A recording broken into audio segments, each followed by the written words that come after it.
Hello and welcome to Radical Democracy. I am Maddi Cheers, and we're starting a new feature for our show today, Radical Reviews. Oh, whoops, sorry. Sorry about that. So thank you for joining us out there. I got this idea because I'm really looking at freedom of speech. There's a lot of attack on freedom of speech going on, and one of the most brilliant and interesting ways we have to be expressive is in the movies, is our storytelling. And our stories in the modern world are movies. And we don't have that tradition of oral storytelling that a lot of ancient cultures have, and a lot of those cultures that have been here for thousands of years and are still here. So our stories are really told in movies. And we are going to review today Queen and Slim, which is a very controversial movie. Most of what we'll be reviewing on this show are movies where people really are taking a chance, where they really are looking at topics that we need to talk about and hopefully want to talk about. Unfortunately, we're not going to be able to review Frozen 2 today with my grandniece Harper, who is 6, but there was a family emergency. So, of course, for us, always family comes first. But we are going to go with Queen and Slim. And here with me today, I have Jaden Oliver. And so, Jaden, introduce yourself to the folks. Hello, everyone. I am Jaden Oliver. I've spoke on the show before in the past. Back again, excited for the movie review over Queen and Slim. And we also have... Hi, I'm Edwidge Constant. It's my first time on the show, so thank you for having me. Do I say anything else about myself? No, that's good. Oh, okay. You're fine. So the way we came up with reviewing Queen and Slim was a conversation we had, the three of us, at the house once about this particular movie. And what I had seen the preview for it, and when I saw the preview, it's a Melina Matsoukas movie, and when I saw the preview, it was very shocking because a young black man kills a cop who is attacking him. And my first gut reaction to seeing this preview was, oh my God, this is going to make things so much worse. This is terrible. This is going to divide us more. It's going to be more pitting black against white. This is just terrible. And then I watched the whole preview of the movie, and then I thought about this whole mission that we have at the Women's Oneness Project, which is to listen and be heard. And I thought that, what's really important in understanding Black Lives Matter is this feeling that goes on is to understand each other's cultures. I grew up in an upper middle income Jewish neighborhood. When I went to high school, my high school was the third best high school in the country. 97% of everybody in my high school went to college. And I'm 66. I graduated in 71. So I grew up at a great time. Also, there was a lot of experimentation in education, especially if you were fortunate enough to grow up in a community like I grew up in. There was a lot available to you. And I think the first realization I ever had in my life that this didn't exist for everybody was in Maryland. I grew up in Baltimore County in Maryland. In Maryland at the time, in order to graduate high school, you had to put in 60 hours of volunteer work. Mm-hmm. And my friend Susan and I volunteered at the Head Start program, which was in downtown Baltimore in a very poverty-stricken area. And we were working largely with very young, preschool and kindergarten age Black children. And from the second we would go there and we would read to them and listen to their language, you could not help but know that they were light years behind the way I was educated, and the people that were in my neighborhood were educated and even brought up. And most of them coming from broken families. Some of the kids being brought into the program by their moms who were going off to work as prostitutes at night, And so it was culture shock for me a long time ago. And then again, I worked at a community here on Long Island. We did a kids program in a community called Hempstead, and we were doing the art project and with second graders, and I was about to tell the kids to put initials on their project, and the teacher said to me, no, don't, they don't know what their initials are yet. And this is a community that has a lot of issues with drugs and gangs and broken families. And so I will never, ever forget that, because I work the whole spectrum of cultures with doing the kids program that we do.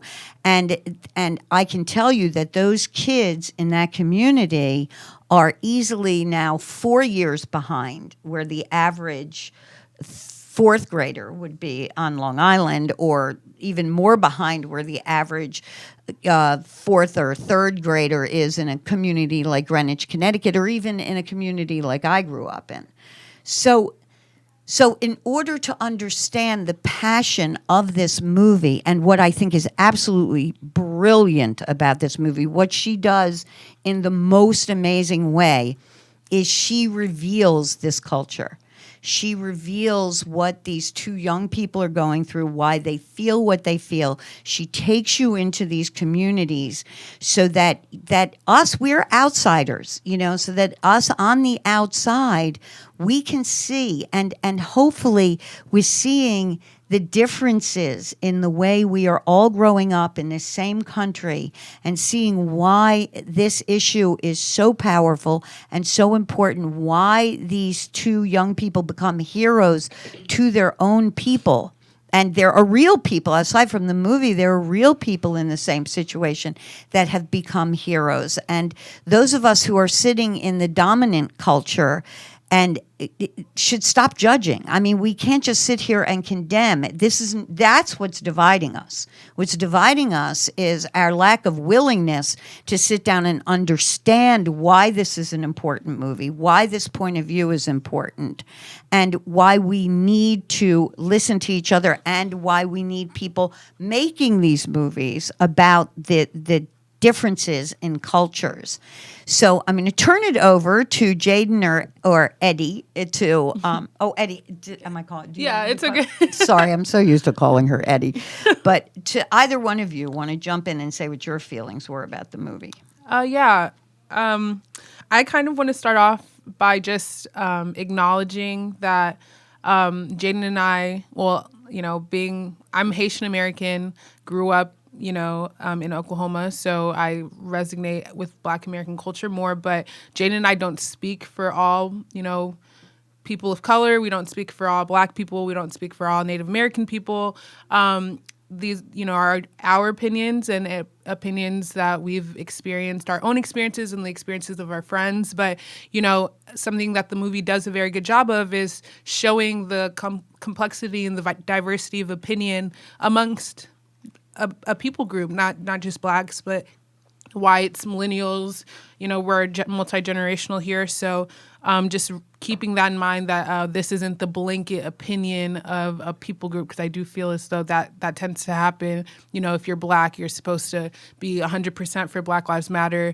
If you're white, you might be 100% against it. That's not how it works. People have their opinions and they grow up different and their experiences are different. So I think that's important to say. Jay? Jaden, over to you. So are we just going off of just our opinion generally, just about the movie overall? Unfortunately for, the content that it is, it's hard to take in, you know what I mean, as you're watching it. But I think if we're going to speak about, did it resemble what goes on in everyday America these days? Unfortunately, yeah. You know what I mean? And it's something that darker complected people have to deal with. You might even see someone and they're not even Black, they're Mexican, you know what I mean? And they have to go through all these situations that I think were shown in the movie about having to be strong through your everyday. You could be going to get a drink of orange juice down the street at a convenience store, and you have to be careful about going to get a drink of orange juice, no matter what actual race you are, but just the color of your skin, you know what I mean? Yeah. And I think in the movie, just an incident happening, like the girl was a lawyer, you know what I mean? Right. She was very educated dark complected Black African Which was American, amazing because that's very recent, right? That a dark-skinned woman is playing a lawyer. You know, a lot of the time, the movies that really set dark-skinned women off have been them playing prostitutes, them playing Right. addicted to drugs. They've been playing single moms. You know, we're just now seeing these roles for women of color. I mean, there's the joke that they wanted to cast Julia Roberts as Harriet for the Harriet Tubman movie. Like, we laugh at it now in 2019, but, you know, there was a time where they contemplating making Harriet Tubman a pillar of, you know, Black excellence, a white woman as the character, you know, Right. and people wouldn't have thought twice, I'm sure, 10 years ago. But in the movie, she is an attorney and a successful one, and she still finds herself in situations. So it's not just poor kids in the ghetto. Like, it is, Exactly. it's a struggle that's dealt with professionals in certain communities as well. So, but that was pretty moving. I do agree. Yeah, I thought it was just, it brought a game changer, I think, for all audiences. I think, you know, your Black Lives Matter people in the stands were like, yeah, you know, that's what I'm talking about. Like, she's out there doing her thing. You know, she's a lawyer. She's representing for where she comes from. But then she also had a different side to her, too. You know what I mean? Like, not only did she understand, like, kind of the situation at hand, she tried to do everything by the law, right? Which Right. is the law.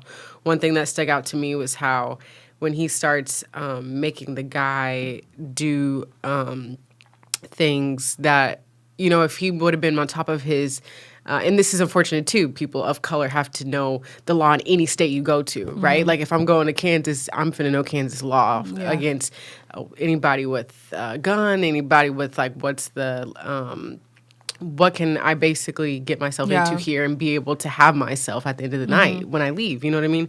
I think whenever she realized, you know, Queen realized the whole situation that was going down, you know, she had to be she had to be on top of it, but she also had to be strong about it, right? So Right. she gets out, she takes a risk, right, getting out. And I think it's dope how she's a lawyer, but she's still, at the end of the day, like, if I want to live, if I want to have a normal life, like, that's what I'm saying. And it's a good movie. It's unfortunate that the situations are so real. I don't think white people, I don't think people that are light complected understand that when that situation happened, like, it was literal life or death. Yeah. If Right. you have two white Right. people in the car, and I am white, I'm an African American, Native American, and Caucasian person speaking. If you have two white people in the car, they're not stressing about getting pulled over. As It's Not a at all. situation as, dang, I'm gonna get a ticket today, or can I get away with this and not get a ticket today? You know what I mean? If you're somebody of color, you instantly have to think, like, don't move, hand on the steering Yeah. wheel. You know Have what your I mean? license in your lap. Like, Yeah. it's Yep. very funny. There's actually a Drake line in 6 p.m. in New York, which Drake's a rapper, if the audience isn't aware of that. The younger people are. Yeah, Us we're older aware of people, who maybe Drake not. are. But there's the line reads, and I heard someone say something that stuck with me a lot about how we need protection from those protecting the block. And that's, I think that's a pretty powerful statement, just because depending on where, and I try very hard, just because I've researched this a lot. This is something I'm very passionate about, to not make it, you know, black, white, because there's levels to Right. it. You know, socioeconomic class plays a large role. Poor white people versus, you know, poor black people versus rich white people, and rich black people will have different opportunities. Like what you were saying about education, you know, there are people of color who live in, you know, Greenwich, Connecticut. Their kids go to private schools, and they Right. are, you know, so it's not only a black and white thing, but it is unfortunate that, I mean, I have 5 brothers. My dad, my biological dad, is a doctor. My stepmom's a pediatrician. So, you know, I never struggled with, are they going to turn the lights off? That's not my truth. My truth is I'm upper middle class, never worried about much. But my brothers were still raised, you know, when you get pulled over, like, don't say anything. Like, Right. whether you're 100% innocent, you didn't do anything at all, you know, you have the right to be told why you're being pulled over. You have the right for them not to search your car, but you don't give statements. Regardless of if you saw everything, you don't give a statement. You wait for your lawyer. You put your license on your lap. You put your hands on the steering wheel, regardless of what you're being pulled over for, because that's our truth. That's what we're told, you know. And in my Haitian culture, we're very respectful people. Like it's we respect authority a lot. So the distrust sometimes of law enforcement and other people of authority does come from an abuse of power by a few, I believe. Right. An abuse of power of few, but has impacted communities very substantially to where there is the difficulty in trust to know who those few are. And unfortunately, the few, in like many situations, have kind of become the image of the mass, which is unfortunate, even on the law enforcement side. Yes.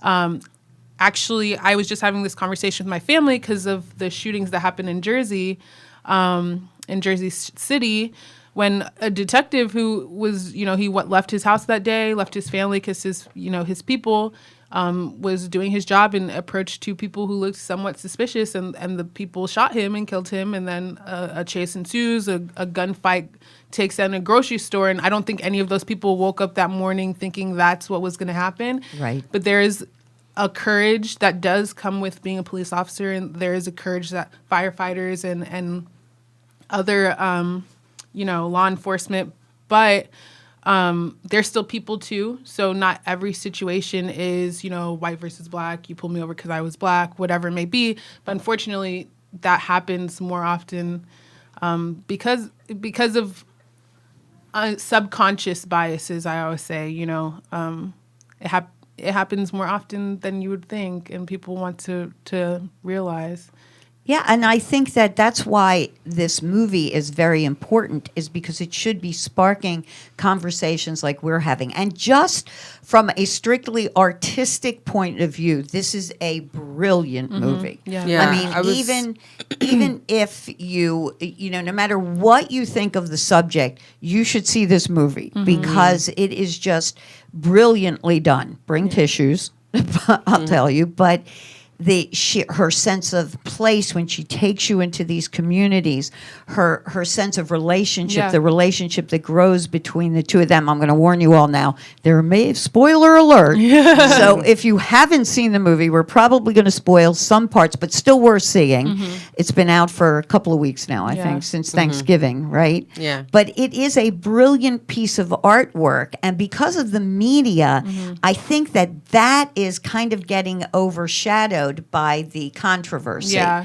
And if we were at a place that we're trying to get to by having these kinds of conversations where we're not looking at each other based on color, but if we were just looking at this movie strictly as an artistic achievement, it's brilliant. Yeah, and it's actually her first movie. Oh, wow. Wow. I didn't know that. She directs music videos. So if you actually look at the movie, it's actually like shot in a way that like a lot of like rap and R&B music videos are shot.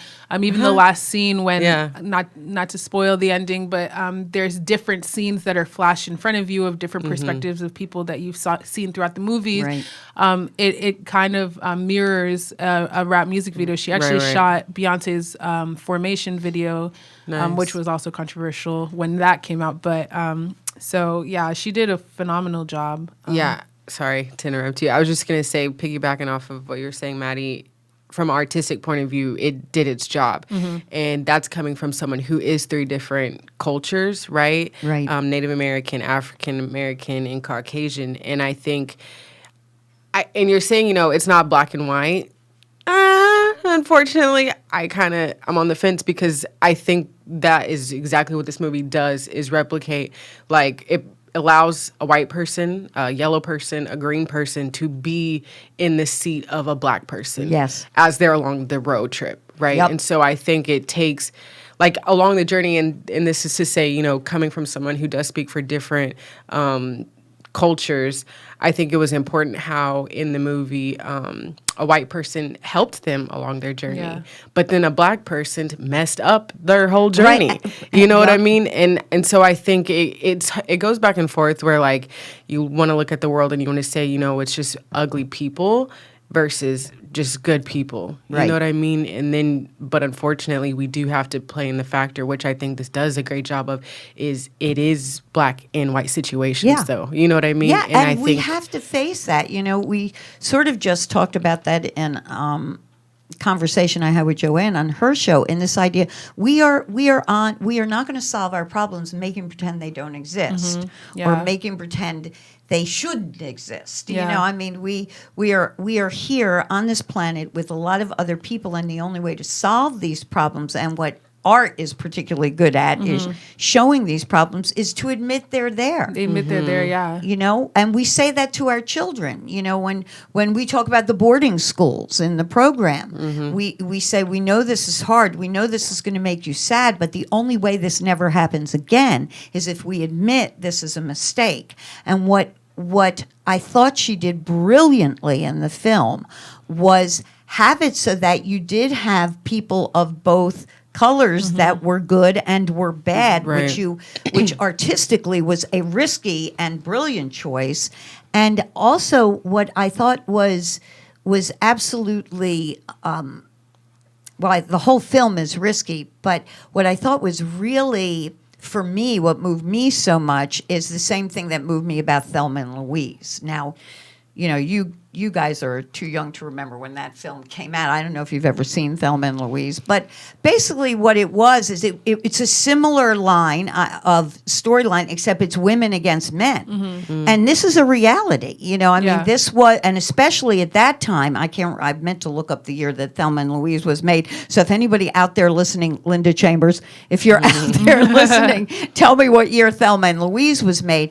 But it was that thing. It was these women that have to go on the run because they end up killing this guy who was trying to rape them. Yeah. You know, that was a reality. It was before the Me Too movement, you know, and even though there's a lot of controversy within that movement, but still before that, and even still today, that is a reality. That, and especially, you know, we hear about women who are having trouble getting out of abusive relationships. And back then, you know, if you had been a woman in that situation, ending up killing a man at a bar, you had to go on the run. Yeah. And so, to me, it's and Thelma and Louise was a groundbreaking film for women, groundbreaking for women of my generation, because it talked about that conflict. And I feel like this is groundbreaking because it really talks about this conflict. It really brings it to the screen. It makes it accessible. I don't care what your point of view is on the movie. Don't listen to some of the reviews. Go see this film for yourself. Yeah. Because like you just said, Jaden, it brings you into the culture. Yeah, I was going to say one more thing, too, that I liked. And you hear this all the time, you know, stereotypes, right? So in the movie, I liked how you didn't have this, quote, regular gangbanger, right? Or, Right. Yeah. you know, somebody just from the street. You had somebody whose license plate said God first. You know what I Yeah. mean? You had somebody who... the first thing that happened when everything went down, you know, with the situation, he gets in the car and he's like, I want to call my family. Yeah. Like, you know, someone who's not of color will sit back and instantly, oh, well, they were this. But you couldn't even say that about him. He was someone who was of family morals, wanted to do the right thing. Hell, if it was up to him, they probably would have turned themselves in right yeah. there Right, if you right. just pay attention to the movie. You know what I mean? And she wanted to keep driving, you know, and he, like I said, just wanted to go and be with his family. I think that was very important, like, perspective to give to everyone that's Right. watching the show, because not every person is the stereotypical thing of what you're thinking, like, oh, well, the black man killed the cop. Well, what kind of black man was that before you just go into generalizing him as someone of color who shot back in Yeah. self-defense? Well, this was a guy of color in shooting back in self-defense, but also quality person. You know what I Right. mean? It wasn't just anybody. And I'm not saying that anybody who does make a one-time mistake isn't quality, but you know what I mean? You Yeah. have to take a step back and look at what you're dealing with. Like, if people would have known the story, they'd be like, oh, wow, that was truly self-defense. Yeah. But you have these opinions and these ways of the world now that get the overall general, like, takeaway from it just because it's being heard of. You know what I mean? Right. And you weren't there. You didn't see what actually happened. So I thought that was crazy how they gave him the type of character that they gave him in the Yeah. movie. I thought it played a phenomenal part. And like I said, having people truly, like, take away things, I hope that's something people do take away, is that it was a successful lawyer and someone who had morals out of this earth. You know what I mean? Right. Like he wanted to do the right thing a lot of times. And I just think that's important because not everybody, if they do have a situation, you know, you hear it sounds bad. Oh, he shot a cop. Well, what was the situation though, really? You know what I mean? Yeah. It is unfortunate. You know, somebody died. Somebody lost their life that night. But it was like unfortunate events that led to that happening that shouldn't have happened. And I think young kids in general, not just colored, but any kid should know the law so you don't get mistreated, whether it's a Yeah. white and a white cop, a black and a black cop. But, you know, he kept asking him questions, and she's in the car like, no, you don't have to answer. You know what I mean? Yeah. And he doesn't even know. And like Yeah. I said, he's just being a good guy, you know, 'Cause he had answering nothing to to hide. authority, Yeah. quote, quote, right? Because that's the higher authority. That's what used to be the message, you know. Exactly. You know, we're very much when spoken to people when we're younger, and so you get pulled over and you know you did nothing wrong, so you just want to like advocate for yourself, like, listen, I did nothing wrong, I have nothing to hide, all these things. But unfortunately, that gets used against you more. It's funny. One of my brother's wife, she's a defense attorney. She used to be a prosecutor, and so a lot of instances of her innocent clients get the most difficult part of her job is the fact that they give statements, which, you know, you don't think anything of a statement when you are someone who is innocent, but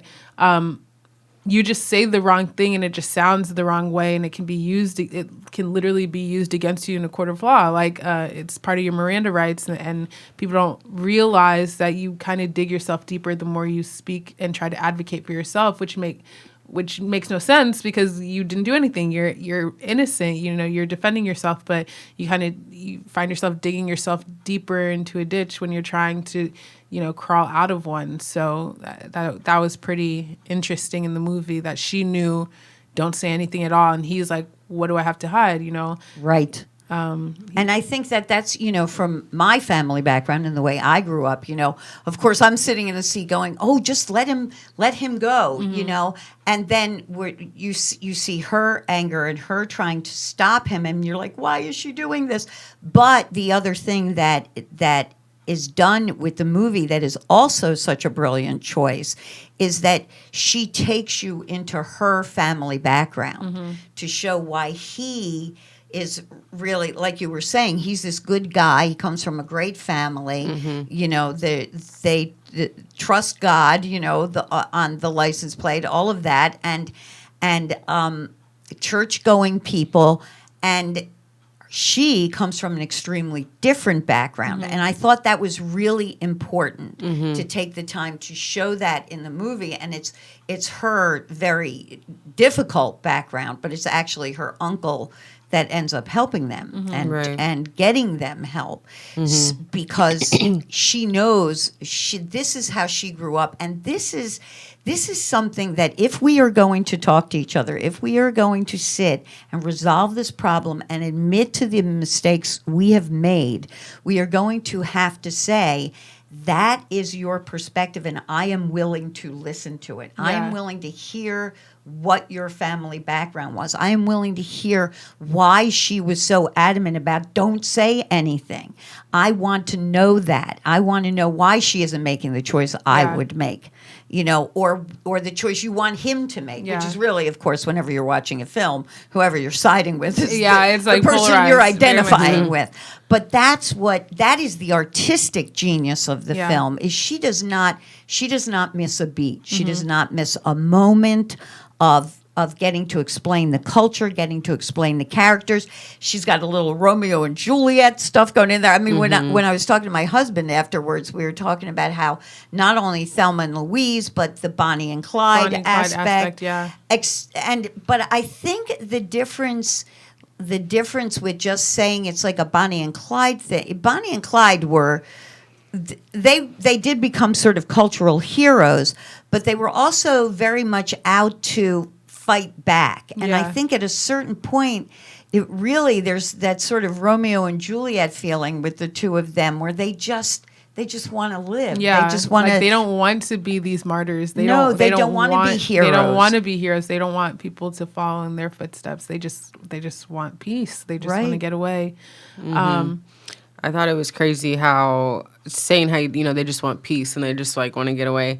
I don't remember. I think she asked Slim, right? Or it may have been the other way. Either way, it speaks volumes. So the one of them said, I think she was asking how is it possible to be okay?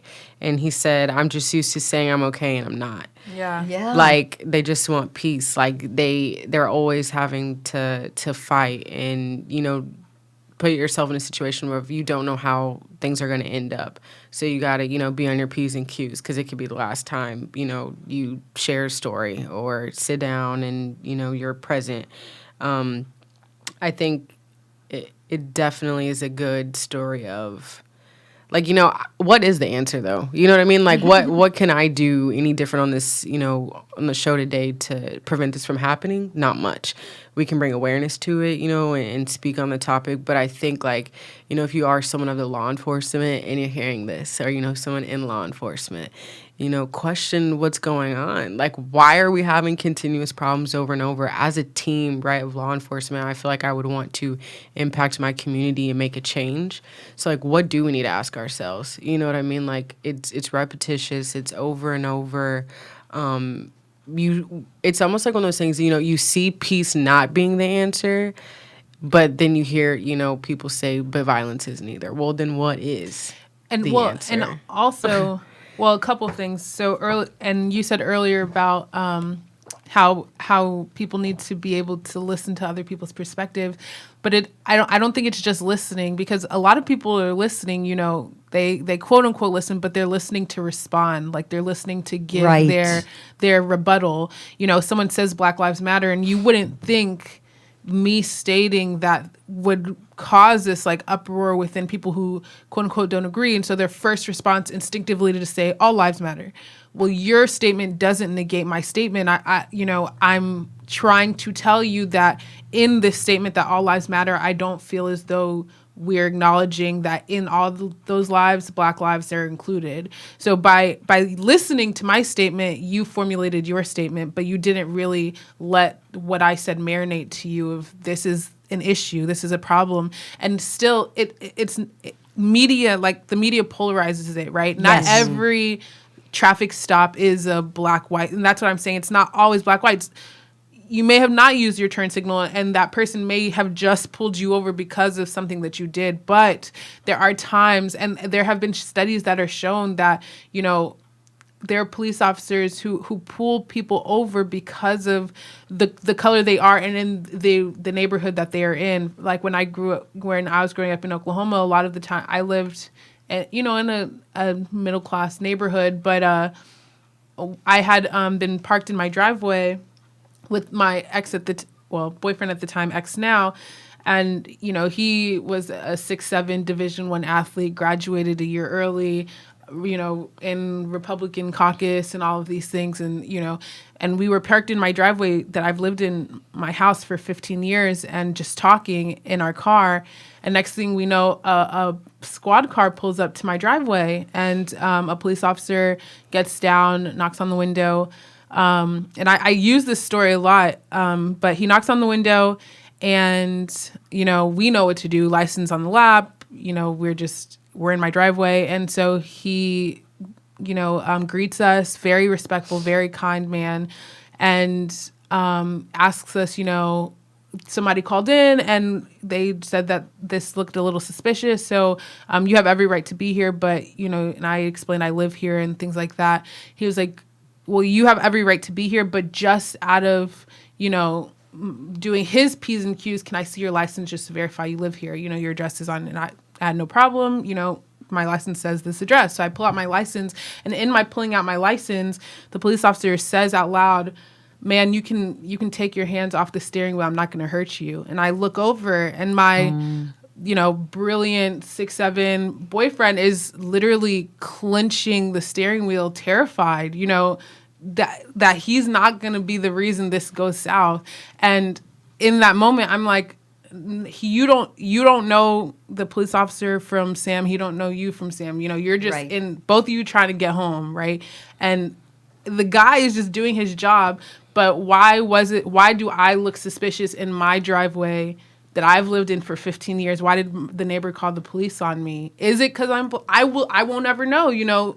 I don't know which neighbor it is. I can't have that conversation. But you think, like, is it because we're two millennial black kids in a car in front of a nice house? Or is it them just being good neighbors and looking out for my house, you know?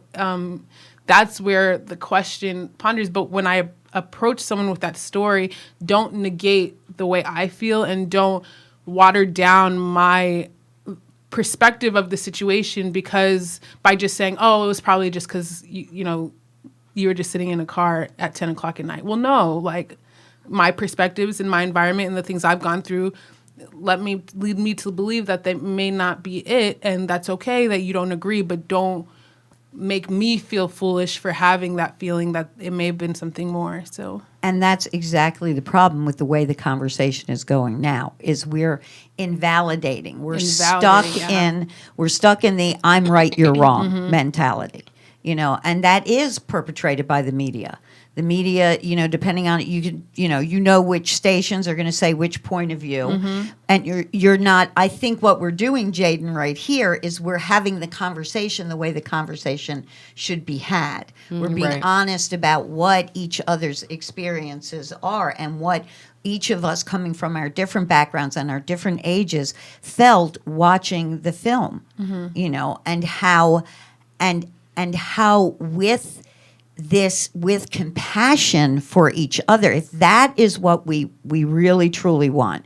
There is a moment in this film, this is the other thing that she does brilliantly, and I honestly don't think it's just me. I think that she brilliantly does this. You become so involved with these two kids, and you become so aware of this world and some of its beauty and some of its ugliness. And, you know, being a lover of blues music, loved the scene in the old blues club, the funky blues club, that they really exist all over the place, you know. And so what happens in the film is the best thing that can possibly happen, because you do at a point stop looking at these two people as being people of color. You do at a point just go, oh my God, these are two kids in a really crappy situation. Oh my God. And you do find yourself like you're nervous, and you just keep praying that the end is good, you know, and it doesn't turn out like Thelma and Louise. And you know, you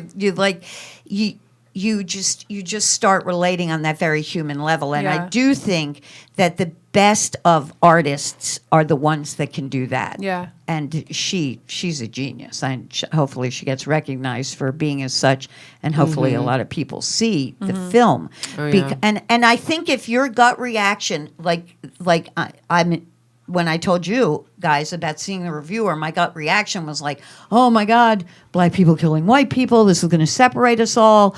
I don't know, you know, oh, maybe nobody should see this film. And then, you know, pull yourself back from that. Because that's illogical. I'm sure there are black people out there going, oh my God, why did she make this film?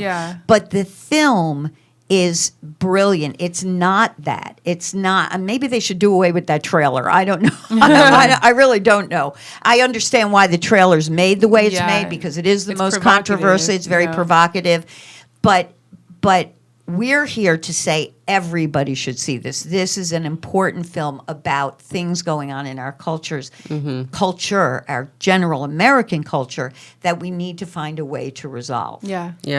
I thought it had a lot of good lessons, and we've obviously went over different ones.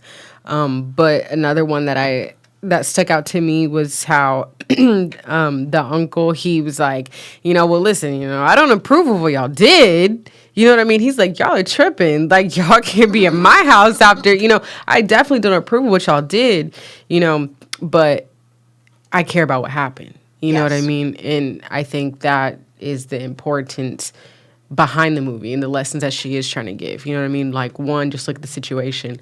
And then two, you have her own uncle who is African American, who's telling her, you know, hey, you didn't do the right thing by shooting the cop. And I think that in alone is like very mature Yeah. to come from a black man who just realized the whole situation that involves his niece, and him to say, you know, you didn't do the right thing.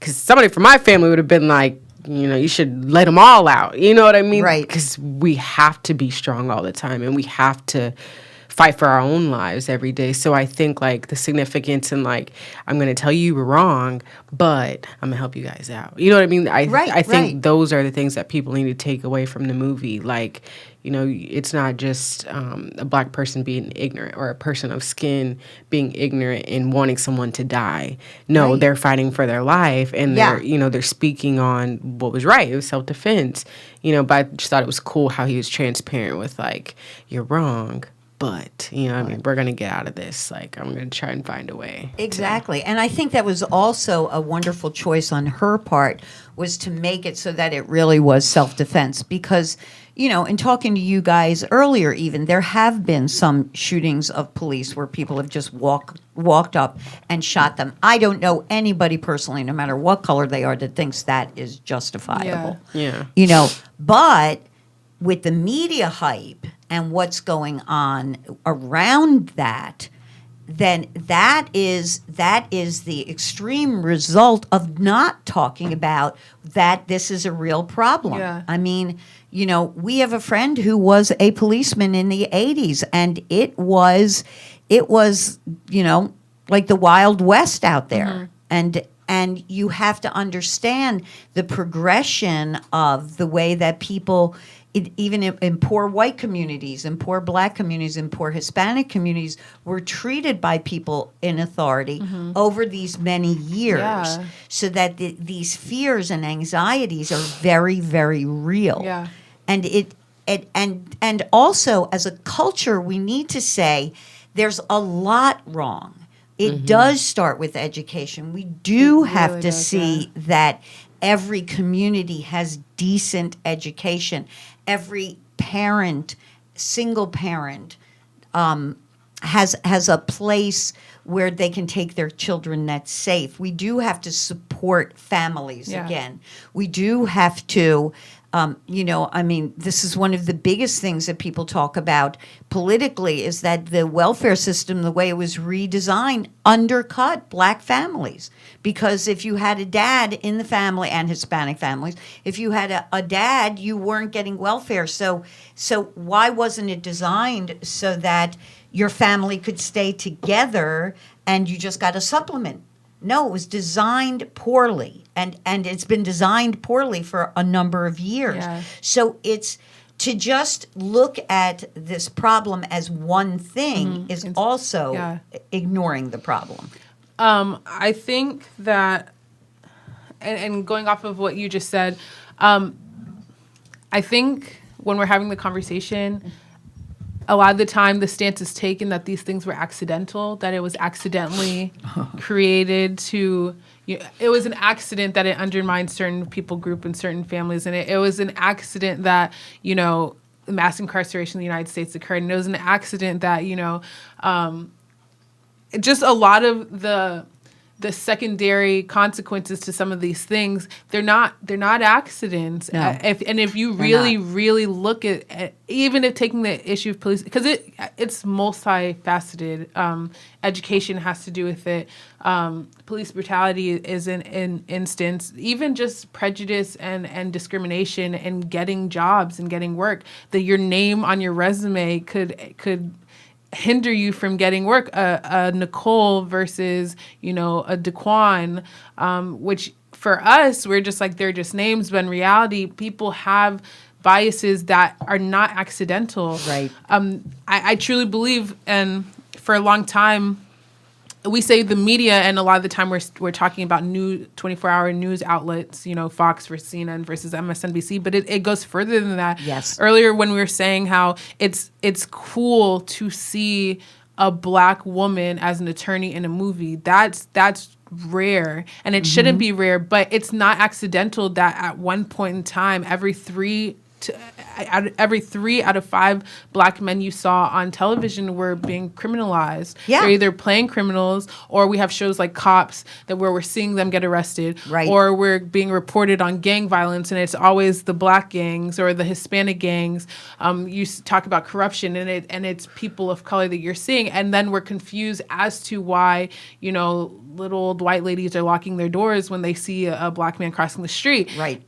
She is just a product of her environment as well, because of what's being fed into her, what this narrative of, super predators they were once coined back when the Central Park, now exonerated 5 occurred. It's not an accident. No, it's not an accident, and it's still going on. Yeah. I am a big fan of cop shows, and like NCIS. Yeah. Okay. I'm going to say that right now. I really like NCIS. However, I noticed until maybe this year, and I've noticed not only on a show, and NCIS I think is the number one drama in the country. I think there's another show I was watching that I can't remember what it is, but I noticed that somewhere, even if there's a bad guy that's white, there's always a bad guy that's black. Yeah. Like there's in most of these big mega hit shows that are cop shows or I forget what they call those things, Law and Order, all those kinds of shows.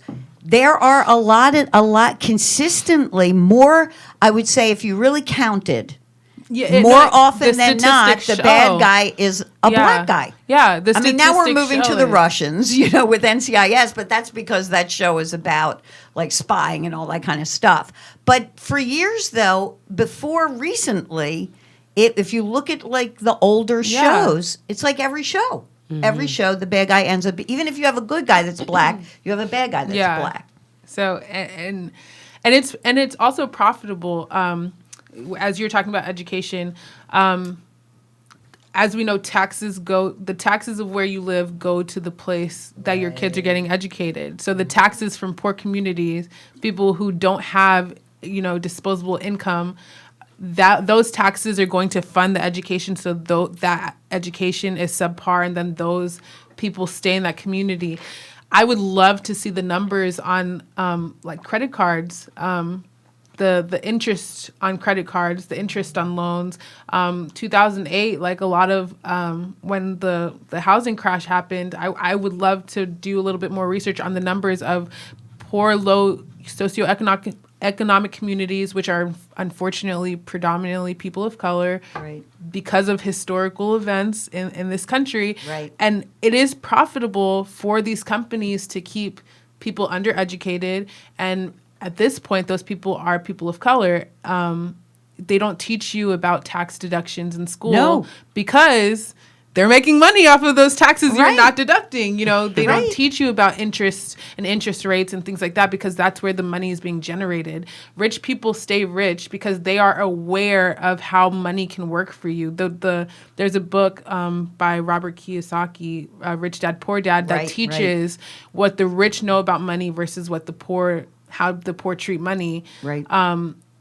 And rich people look out for rich people. People look out for people that are like them innately. Yep. So I'm not going to expect any politician, black, white, Democratic, Republican, out of the goodness of their hearts to look out for poor communities, because those people didn't. The Republicans or Democrats, the politicians, are rich men. More so, women, rich women, but there are some rich women. We're coming up, but you look out for yours, and you look out for people who are until you make the decision. I'm gonna look out for someone who's not like me, But it's purposeful. It's it's profitable, and it keeps everybody at bay in their own corners when you can use the media, not only news outlets, but movies and TV shows and music and these things to keep people apart, keep them polarized. So exactly, and public education has gotten worse. I mean, we learned economics. This is pretty across the board when I was growing up. Economics, government. That was high school, not college. I've talked to a few younger white kids who they never studied that in high school. They didn't learn about Wall Street. They didn't learn the stuff that I learned when I was in high school. So I think there is a dumbing down of everybody so that the current powers that be can stay in control. But it is far worse in communities of color. And there is no reason at this stage. We've got one candidate, Marianne Williamson, who is a spiritual person, who is, everybody likes to describe her as a wacko because she is a spiritual person. She is like the only candidate talking about ending property tax as the funding for education, and she's a wacko. I mean, that's, to me, we have been talking about that, us old people know, forever. We have said this from when I was living in Maryland to living in New York. People who are aware of making a level playing field for everybody so that everybody has real equal opportunity have said for years we have got to stop funding education with property tax. That, of course, you're going to have a difference, like what you just said. Of course it's going to be different if that's what you're looking at. And then if you want to give a poor community more money, it has to go to the state assembly, whatever state you're in. They've got to decide if they're going to give you extra money. Everything is out of the control of the community. And that's not true if you're in a wealthier community or even a middle-income community where you've got a lot of property tax going into the school system. That should have ended years ago, and still in 2019, we have one candidate talking about ending that, and everybody thinks she's a wacko. Yeah. So it's pretty interesting. it's a lot. It is a lot. So, Jaden, any last thoughts before we have to end our show? Yeah. Well, really quickly, I guess I'll just say that y'all are talking about just kind of, obviously everybody can hear you guys talking about, but my takeaway that I wanted to say before we did leave today was how some of the magical points that were in the movie that was created, I thought there's a lot to take away no matter what color you are. Yes. Lessons, things, what to do, what not to do, what to sharpen up on as just a society in a world that lives like this now. But I liked the scene where she knew how to ride a horse, and, and she's telling him how to ride the horse. And then he's like, I'm going to get on it. She's like, oh my gosh, you're crazy. But he was determined to get on the horse because it's something he's never done, or experienced. And maybe in his environment that he grew up in, he didn't have that opportunity, right? So he gets on. And I just thought it was like his first time on it, it was like a magical moment. You know what I mean? Him being able to have that moment there with her and then her be the one to give him the confidence that her statement was, nothing a white man fears more than seeing a black man on a horse, and because they have to look up to him. Exactly, because they have to look up to him. And I think that should be the little motivate. It's in an unfortunate way, right? Motivation for African Americans to want to separate themselves from the environment that they unfortunately had to grow up in. So set a goal, get out of that spot. You know what I mean? Be more, than what you're stereotyped as. Try not to be just a statistic. Try to be magical. You know what I mean? And I think she gives room for people of color to experience that, and you can be successful. You don't have to be what's on this movie. You don't have to be on the T-shirt at the end of the night. You know what I mean? I think that was a powerful message too, having their picture once they got shot, still around and on all these outlets. And I think that should speak to the younger generation of color, so they are motivated to be more than just a movie or a stereotype, like I said. So, yeah. Yeah. And I like the point you brought up earlier about that line where he says, I'm just so used to telling everybody I'm okay even when I'm not. Yeah. I hope that every woman in the audience can relate to that. There are a lot of us that grew it. That's the thing about the movie is see it. It's so human. It's human. It's yes, it is the controversy. It is the truth about the culture. It is so important, but at the end of the day, it is a human movie about kids in a terrible situation, and a society that needs to change. I mean, it is Shakespearean. I'm going to tell you that right now, and my husband's going to not appreciate that because he's not a big fan of Shakespeare. But it is. It is. It's very. The thing about Shakespeare and the reason it's lasted so long is because he deals with these gigantic themes. This is a tragedy. This is a classic tragedy. And she just executes it brilliantly. Very much so, yeah. I agree. So, anybody, any last words before we close things up on this topic, on this brilliant movie?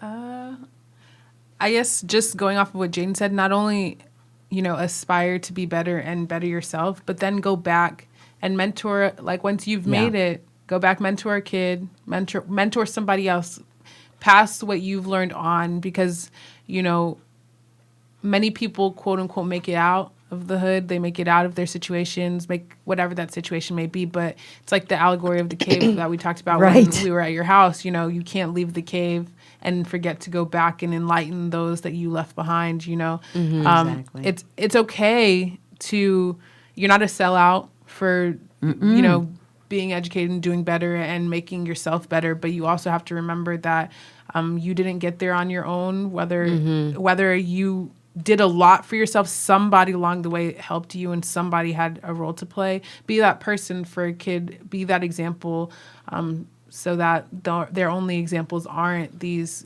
martyrs we see, the Martin Luther Kings and the Right. Malcolm X's that were killed. Like give them a happy ending to the story.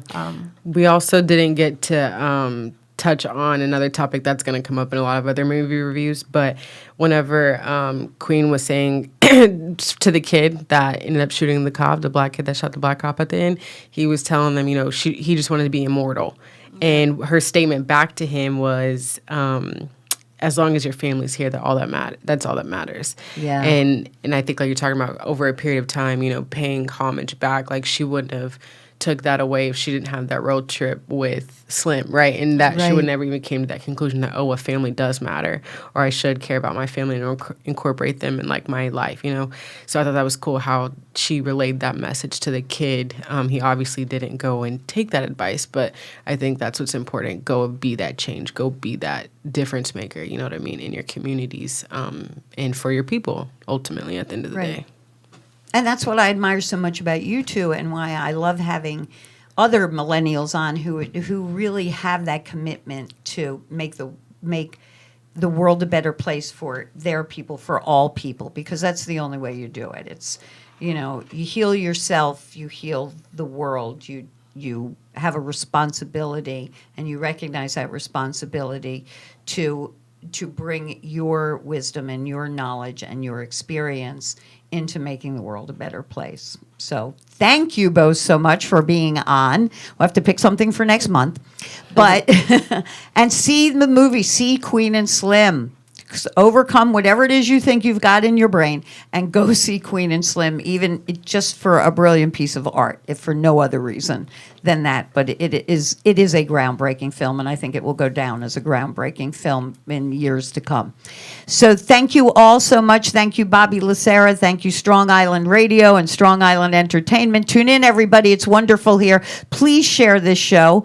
And please comment even afterwards. It's archived here on Strong Island Radio. And to all of you, as always, peace, love, and unity. Thank you.